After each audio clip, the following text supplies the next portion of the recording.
बातमी आता काँग्रेसच्या गोटातून आहे। काँग्रेसकडून संघटनात्मक फेरबदलाला आता सुरुवात झाली। काँग्रेसकडून शहर जिल्हा निरीक्षकांची यादी जाहीर झाली। नागपूर शहरासाठी अरुण यादवांची नियुक्ती करण्यात आली तर नागपूर ग्रामीणसाठी रावदन सिंग यांची नियुक्ती झाली। घोषणेनंतर शहर आणि जिल्हाध्यक्ष पदासाठी सुद्धा हालचालींना वेग आलाय। नागपूर शहरासाठी माणिकराव ठाकरे, अशोक बोबडे, जिया पटेल यांची प्रदेश निरीक्षक म्हणून नियुक्ती झाली तर नागपूर ग्रामीणसाठी डॉक्टर कल्याण काळे, डॉक्टर वजाहत मिर्झा, शिवराज पोलशेट्टी यांच्यावर जबाबदारी देण्यात आली। गोंदिया, भंडारा, चंद्रपूर, गडचिरोली, अमरावती, यवतमाळ आणि वर्धा जिल्ह्यांसाठी सुद्धा निरीक्षक नियुक्त करण्यात आले। या अभियानामुळे राज्यात काँग्रेसच्या संघटनात्मक बदलांना आता वेग आलाय।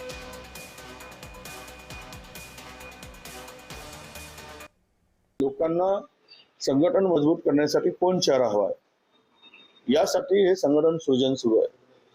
माजी पदाधिकारी, माजी आमदार, माजी खासदार, आमदार आणि अनेक इलेक्टेड निवडून आलेले हे आणि राज्य पातळीवर देश पातळीवर, जिल्हा पातळीवर, तालुका पातळीवर काम करणारे कार्यकर्ते यांना विचारात घेऊन तो नेतृत्व अंतिम केलं जाईल आणि हे यासाठी संघटनेसाठी आवश्यक आहे, मजबूत करण्यासाठी आवश्यक आहे।